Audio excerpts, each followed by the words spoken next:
Hello. So my hair is wild today, sitting here enjoying the holiday season and thinking about how we move through this season and honestly how we move through our worlds in general. And I wanted to share in my thought process for just a moment. So I'm going through my own mindfulness practice, and I came across a quote by Jack Kornfield. When we are not mindful of what's going on in our bodies, we can be driven by sensations rather than having the freedom to pause and make wise choices. And this is something that's constantly on my mind. And I'm just catching myself now.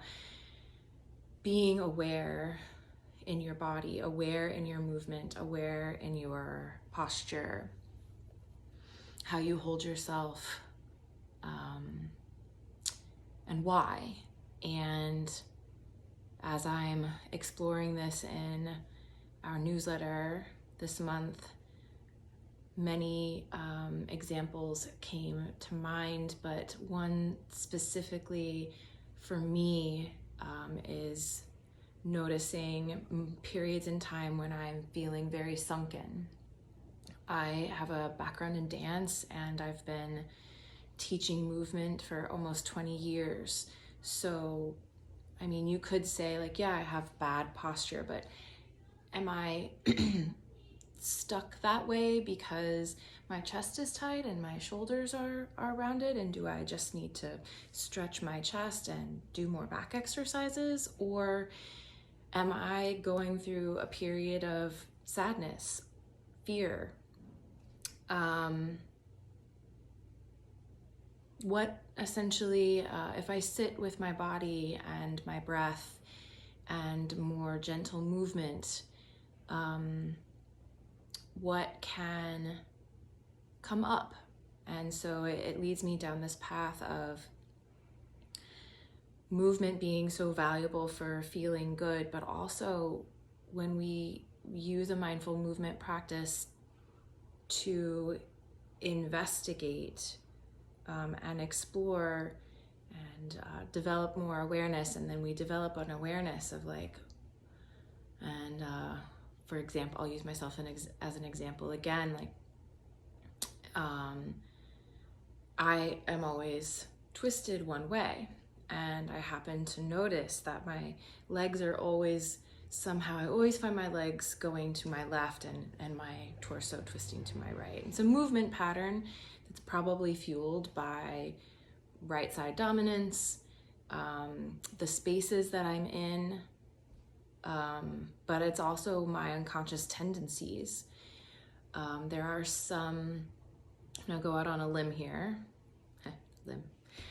and also include, just purely for investigation, just a thought experiment. There are a lot of healing modalities that look at the body, the right and the left, as having feminine and masculine qualities, not in the like Western way that we would classify feminine and masculine, but often the modalities that I've experienced and studied often look at the right side of the body as masculine and the left side is feminine. And so it leads me down this path of, why am I always twisting away from the feminine side? And how do I relate to masculine and feminine qualities in myself? Now, these could be highly unique to each individual. Just because it means one thing to me doesn't necessarily mean like that's the way. But I noticed the other day as I was journaling that I was twisted that way for no reason. I wasn't sitting in a way that didn't have space for me to twist another way. And so I very consciously made an effort to twist towards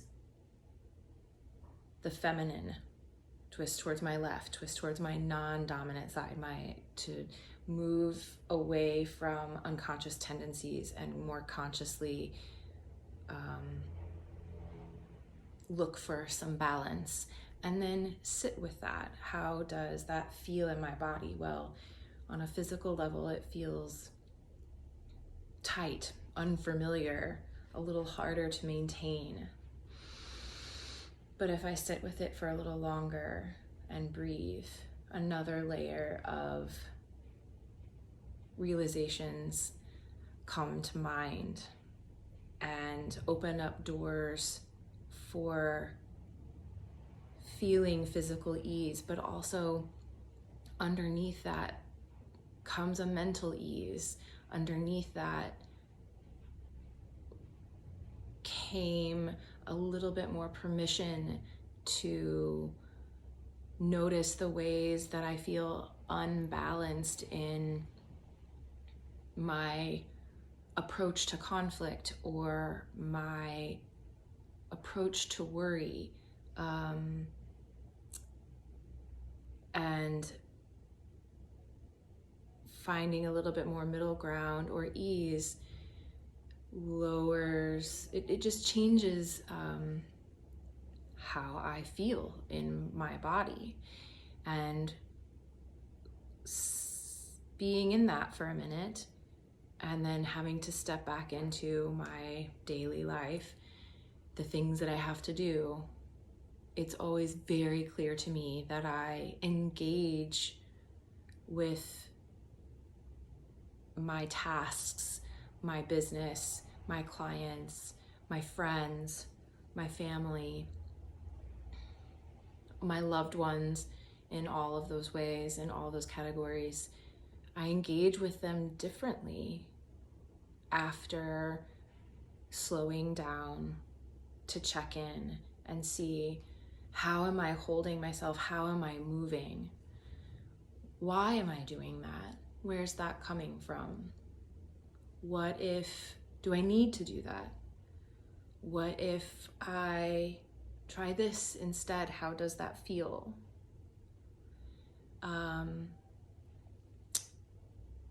So I invite you to do the same. If this feels interesting to you, I'd love to hear more about what you might realize by just asking some of those questions of yourself, slowing down your movement, slowing down your body and checking in and having a conversation, exploring a little bit. I hope this is interesting and valuable for you. And if you've got insight, I'd love to hear it.